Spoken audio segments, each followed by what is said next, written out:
আসসালামু আলাইকুম সবাইকে। Welcome back my kitchen. আমার চ্যানেলে আসার জন্য আপনাদের আবারও অসংখ্য অসংখ্য ধন্যবাদ। আপনারা সবাই কেমন আছেন? আশা করি আল্লাহর রহমতে সবাই ভালোই আছেন। আমি আলহামদুলিল্লাহ ভালোই আছি। আজ 17তম রোজা। দেখতে দেখতে রোজার মাসটি চলে যাচ্ছে। আমরা এই রোজার মাসকে সবাই খুব মিস করব। তো আজকে আমি আবারও চলে আসলাম আরেকটা সুন্দর রেসিপি নিয়ে। আজকের এই রেসিপিটি হচ্ছে এগ ডেভিল। ইফতারে এমন একটি রেসিপি প্রত্যেকেরই চাই। এগ ডেভিল তৈরি করতে খুবই সহজ এবং খেতেও খুব সুস্বাদু লাগে। তো আপনারা আমার এই সম্পূর্ণ ভিডিওটি দেখতে থাকুন, আমি কিভাবে এই রেসিপি তৈরি করি। আর আমার চ্যানেলটিকে যদি ভালো লেগে থাকে তাহলে অবশ্যই সাবস্ক্রাইব করে সাথেই থাকুন। তাহলে প্রথমে আমি দুটি ডিম সেদ্ধ করে নিয়েছি। এই ডিমগুলোকে চাকু দিয়ে সুন্দর করে আমি ফালি করে কেটে নিলাম। দুটি ডিম আমি এখানে 4 ভাগ করে নিয়েছি।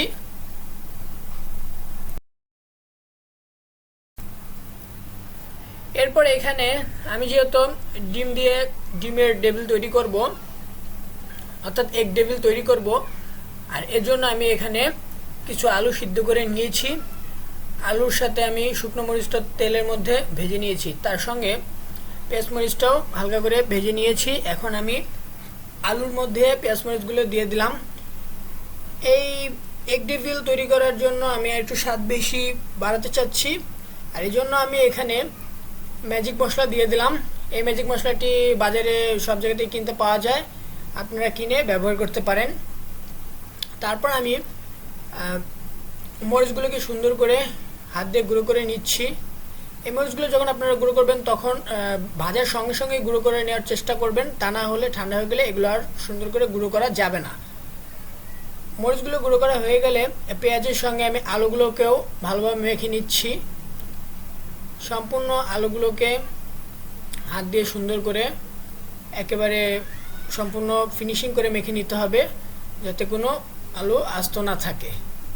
দেখুন এইভাবে করে আমি আলুগুলোকে মেখে নিলাম। এর মধ্যে আমি ম্যাজিক মশলাটা দিয়ে দিয়েছি এই কারণে যাতে খেতে খুব সুন্দর লাগবে এবং খুব সুন্দর একটা ঘ্রাণ আসবে।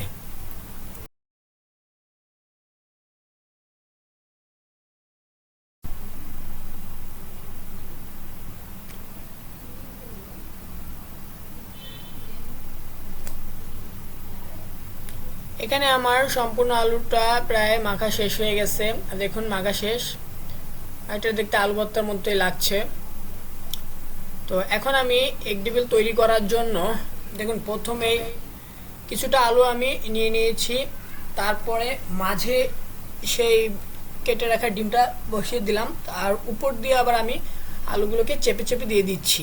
এভাবে সম্পূর্ণ ডিমটিকে আলু দিয়ে মোড়ানো হলে তারপরে হাত দিয়ে সুন্দর করে লেবেল করে নিব, যাতে একটা সুন্দর শেপ চলে আসে। এখন আমি সব দিকেই ডিমটি ঢেকে দিব। দেখুন আমার এখানে সুন্দর একটা শেপ চলে আসছে। এরকমভাবে আমি তৈরি করে নিচ্ছি।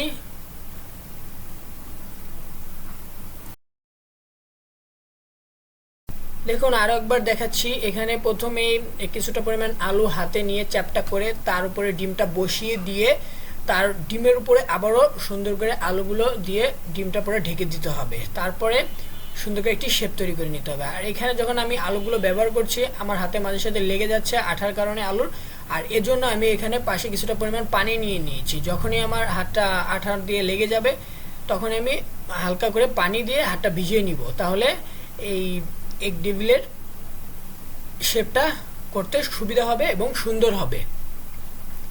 তো দেখুন এইভাবেই সবগুলো এগ ডেভিল তৈরি করে নিতে হবে।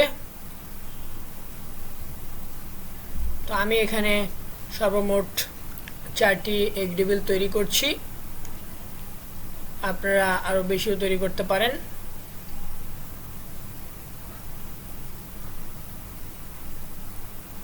এখন এখানে আমার 3টে এগ ডেভিল তৈরি করা অলমোস্ট ডান।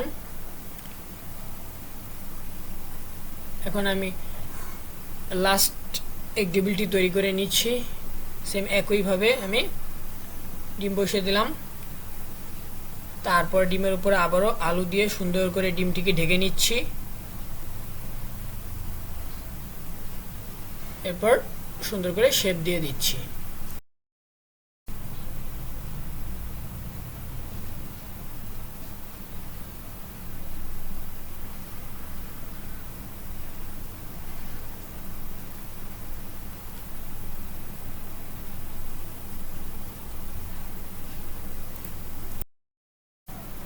এখানে আমার 4টি এগ ডেভিল তৈরি করা শেষ। এখন আমি এগ ডেভিলগুলো ভাজার জন্য চলে যাব। ভাজার জন্য আমার এখানে আমি বেসন তৈরি করে নিচ্ছি। এগ ডেভিল ব্রেডগ্রাম দিয়েও তৈরি করা যায়। আজকে আমি এখানে বেসন দিয়ে লেয়ার করে ভেজে দেখাবো। আর এই জন্য আমি এখানে নিয়ে নিয়েছি পরিমাণ মতো বেসন, তারপর দিয়ে দিলাম পরিমাণ মতো লবণ। লবণ দেওয়ার পরে এখন আমি এর মধ্যে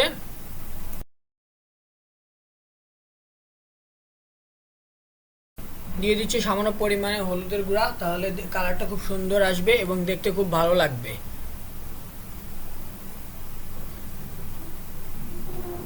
এরপর আমি এখানে বেসনটা যাতে একটু সুন্দর লাগে খেতে, যার কারণে এখানে আমি আদা বাটা, জিরে বাটা, রসুন বাটা দিয়ে দিলাম। এরপর দিয়ে দিচ্ছি পরিমাণ মতো পানি। একবার বেশি করে দেওয়া যাবে না, হালকা হালকা পানি দিয়ে গুলিয়ে নিতে হবে।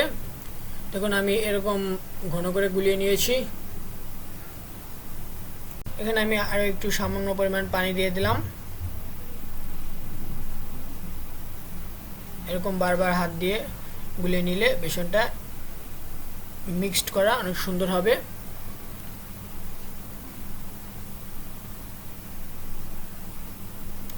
শেষ আমার সম্পূর্ণ এখানে বেসন গোলানো। এখন আমি চুলার মধ্যে কড়াইটা বসিয়ে দিলাম।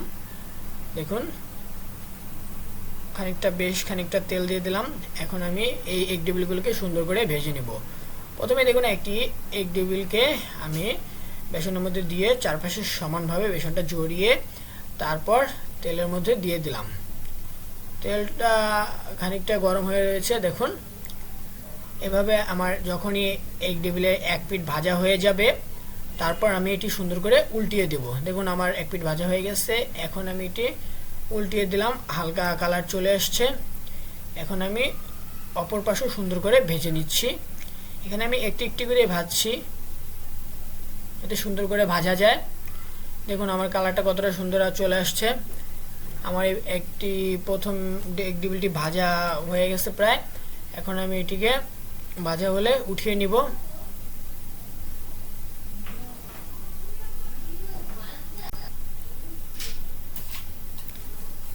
এখানে আমার প্রথম এগ ডেভিলটি ভাজা কমপ্লিট।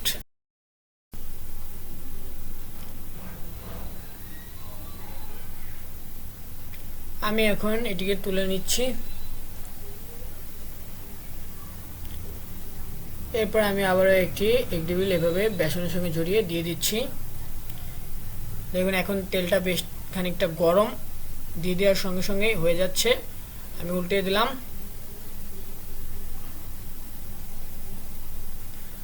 শেষ ভাজা তুলে নিচ্ছি।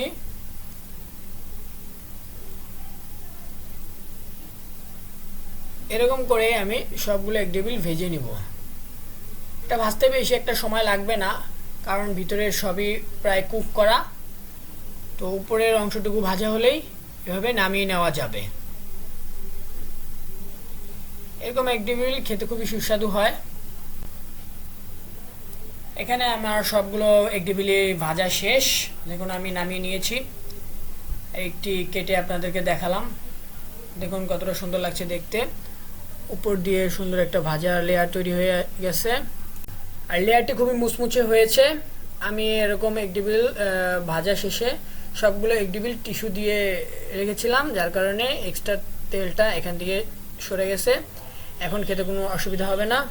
নাহলে অনেকে আবার বলেন যে রোজার সময় ভাজা পোড়া বেশি একটা খাওয়া যায় না, তো এর জন্য এখানে আমি প্রথমে টিস্যু পেপার দিয়ে রেখেছিলাম, যার কারণে এখন এটি পুরোই ঠিক আছে। এরকম ডিমের ডেভিল বা এগ ডেভিল আপনারা ইফতারে খুব সহজেই ঝটপটভাবে তৈরি করতে পারেন এবং পরিবেশন করতে পারেন। এরকম এগ ডি মিল তৈরি করে সসের সঙ্গে খেতে খুবই সুন্দর লাগবে খেতে। তো আজকের আমার এই ভিডিওটি এ পর্যন্তই। ভিডিওটি কেমন লাগলো অবশ্যই জানাবেন। দেখা হচ্ছে পরবর্তীতে কোনো অন্য একটি অসাধারণ রেসিপি নিয়ে। ততক্ষণ সবাই সুস্থ থাকবেন, ভালো থাকবেন। আল্লাহ হাফেজ। আর আমার চ্যানেলটিকে অবশ্যই সাবস্ক্রাইব করবেন। ধন্যবাদ সবাইকে।